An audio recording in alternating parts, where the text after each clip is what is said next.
Hello mga kababayan ko sa Pilipinas, si Bishop Arnel here of Victory Church of God of Fredericksburg, Virginia, USA at maraming salamat po sa inyong patuloy na pagtangkilik at pagsubaybay sa ating programang Bible Reading for the Whole Year. At ngayon po ay Day 116 ng ating Bible Reading. At halina po kayo at basahin po natin ang salita ng Diyos sa araw na ito. 1 Chronicles chapter 13. Sumangguni si David sa mga pinuno ng mga pangkat ng libo-libo at daan-daang kawal. Sinabi niya sa buong sambayanan ng Israel, kung sumasang-ayon kayo at kung ito'y ayon sa kalooban ni Yahweh na ating Diyos, anyayahan natin dito ang mga kapatid nating wala rito, pati ang mga pari at mga Levitang nasa mga lungsod na may pastulan. Pagkatapos kunin natin muli ang kabanantipan na napabayaan natin noong panahon ni Saul. Sumang-ayon ang lahat sa magandang panukalang ito. Kaya't itinipon ni David ang mga Israelita mula sa Sihor sa Ehipto hanggang sa pasukan ng Hamat upang kunin sa lungsod ng Jerim ang kabanantipan at dalhin sa Jerusalem. Pumunta silang lahat sa Baala papuntang lungsod ng Jerim sa Juda upang kunin ang kabanantipan ng Diyos na si Yahweh na nakaluklok sa trono sa ibabaw ng mga kerubin. Pagdating nila sa bahay ni Abinadab, isinakay nila ang kabanantipan sa isang bagong kariton at inalalayan nila Uza at Ahio. Si David at ang buong Israel ay sumasayaw at umaawit sa saliw ng tugtugan ng mga lira, alpa, tamborin, pompiyang at trumpeta. Ngunit pagsapit nila sa giikan sa Kwidon, natisod ang mga bakang humihila sa kariton kaya't hinawakan ni Uza ang kabanantipan upang hindi mahulog. Dahil dito nagalit sa kanya si Yahweh kaya't namatay siya doon din. Nagalit si David dahil pinarasahan ng Diyos si Uza kaya't ang lugar na iyon ay tinawag na Perez Uza mula noon. Subalit natakot rin si David sa Diyos kaya't nasabi niya, paano ko ngayon iuwi ang kabanantipan? Sa halip na iuwi ito sa Jerusalem, dinala niya ang kabanantipan sa bahay ni Obed-Edom na taga-lungsod ng Gat. 3 buwan doon ang kaban at pinagpala ni Yahweh ang sambayanan ni Obed-Edom, pati na ang lahat ng kanyang ari-arian. 1 Chronicles chapter 14. Si Hiram na hari ng Tiro ay nagpadala ng mga sugo kay David. Binigyan niya si David ng mga kahoy na cedar at nagsugo rin siya ng mga kantero at karpintero upang gumawa ng palasyo para kay David. Dito nabatid na ni David na pinagtibay ni Yahweh ang pagiging hari niya sa Israel at ang kanyang kaharian ay pinapasaganan alang-alang sa bayang Israel.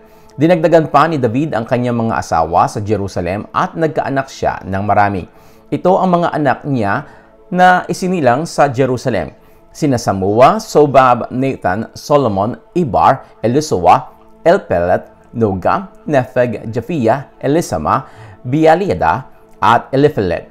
Nang mabalitaan ng mga Filisteo na si David ay itinanghal ng hari sa buong Israel, lumusob sila upang hanapin si David. Nalaman ito ni David kaya't hinarap niya ang mga Filisteo. Unang sinalakay ng mga Filisteo ang libis ng Rephaim. Itinanong ni David sa Diyos, lalabanan ko po ba ang mga Filisteo? Magtatagumpay po ba ako laban sa kanila? Humayo ka, sagot ni Yahweh. Pagtatagumpayin kita laban sa iyong mga kaaway. Kaya't sinalakay niya ang mga Filisteo sa Baal Perazim at natalo niya ang mga ito. Sabi ni David, kinasangkapan ako ng Diyos upang lupigin ang mga kaaway na parang dinaanan ng rumaragasang baha. Ito ang dahilan kung bakit tinawag ang lugar na iyon na Baal Perazim. Naiwan doon ng mga kaaway na ang kanilang mga Diyos-Diyosan at iniutos ni David na sunugin ang mga ito. Sumalakay muli sa libis ang mga Filisteo dahil dito muling nagtanong si David sa Diyos. Sinabi sa kanya, huwag mo silang sasagupain ng harapan. Lumibot ka at doon ka sumalakay sa may likuran at sa tapat ng mga puno ng balsam. Kapag narinig mo ang mga yabag sa itaas ng mga puno, sumalakay ka na sapagkat pinangungunahan ka ng Diyos upang salakayin o wasakin ang hukbo ng mga Filisteo. Ganon nga ang ginawa ni David at naitaboy niya ang mga Filisteo mula sa Gibeon hanggang Gezer. Naging tanyag si David sa buong lupain at ginawa ni Yahweh na matakot kay David ang lahat ng mga bansa. First Chronicles chapter 15, nagpagawa si David para sa kanyang sarili ng maraming bahay sa Jerusalem. Naghanda rin siya ng isang lugar para sa kaban ng tipan at nagpatayo ng isang tolda para rito. Sinabi niya, walang maaaring bumuhat sa kaban ng tipan ng Diyos maliban sa mga Levita sapagkat sila ang pinili ni Yahweh upang magdala ng kanyang kaban at maglingkod sa kanya habang panahon. Pagkatapos tinipon ni David sa Jerusalem ang buong Israel upang dalhin ang kaban ng tipan sa lugar na inilaan para dito. Tinipon din niya ang mga mula sa angkan ni Aaron at ang mga Levita sa angkan ni Kohat, si Uriel at 120 kamag-anak na pinamumunuan niya. Sa angkan ni Merari, si Asaias at ang pinamumunuan niyang 220 mga kamag-anak. Sa angkan ni Gershon ay si Joel at ang 130 kasama niya. Sa angkan ni Elizaphan, si Semaias at ang 200 mga kamag-anak na kanyang pinamumunuan. Sa angkan ni Hebron, si Eliel at ang 80 kamag-anak niya. At sa angkan ni Uziel, si Aminadab at ang pinamumunuan niyang 112 mga kamag-anak. Ipinatawag ni David ang mga paring sina Zadok at Abiathar at ang mga Levitang sina Uriel, Asaias, Joel, Semaias, Eliel at Aminadab. Sinabi niya sa kanila, kayo ang mga pinuno ng angkan ng mga Levita, linisin ninyo ang inyong sarili pati ang inyong mga kapatid at dalhin ninyo ang kaban ng tipan ni Yahweh, ang Diyos ng Israel sa lugar na inihanda ko para dito. Dahil hindi namin kayo kasama ng unang buhatin ito, nagalit ang Diyos nating si Yahweh sapagkat hindi namin ginawa ang ayon sa pinag-uutos niya. Kaya nilinis ng mga pari at ng mga Levita ang kanilang sarili upang dalhin ang kaban ng tipan ni Yahweh, ang Diyos ng Israel. Pinasan ito ng mga Levita sa pamamagitan ng mga kahoy na pambuhat, ayon sa iniutos ni Yahweh sa pamamagitan ni Moises.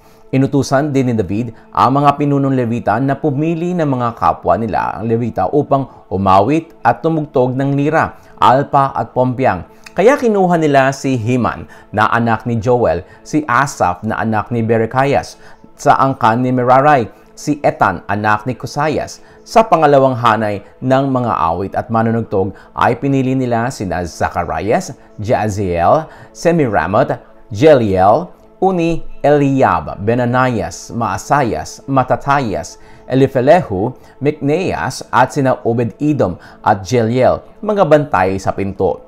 Sina Heman, Asaph at Etan ang pinili nilang tumugtog ng pompyang.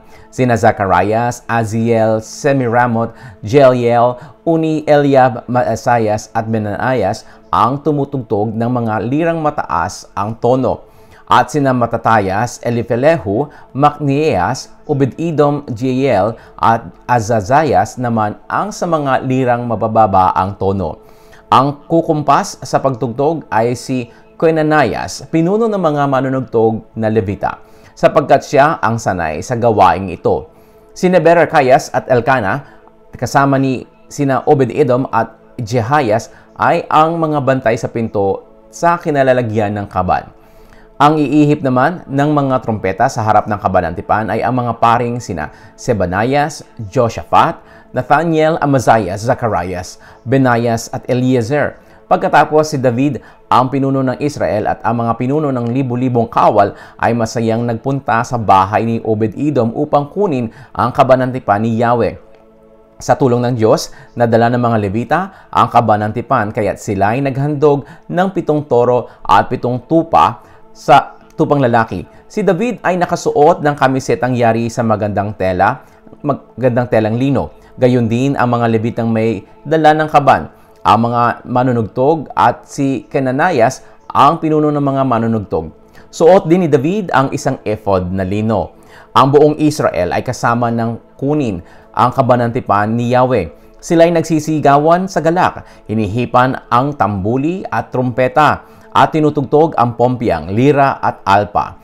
Habang pinapasok sa loodsod ni David ang kaban ng tipan, si Michal, anak na babae ni Saul, ay dumungaw sa bintana. Nang makita niyang si David ay nagsasayaw sa tuwa, siya'y labis na nainis. At ito po ang salita ng Diyos para sa araw na ito at maraming salamat po sa inyong patuloy na pagsubaybay at pakikinig. Pagpalain po kayo ng ating Diyos na banal at buhay sa pamamagitan o sa pangalan ng Panginoong Hesukristo at sa kapangyarihan ng Espiritu Santo. Ito'y aking panalangin para sa inyo Amen at Amen.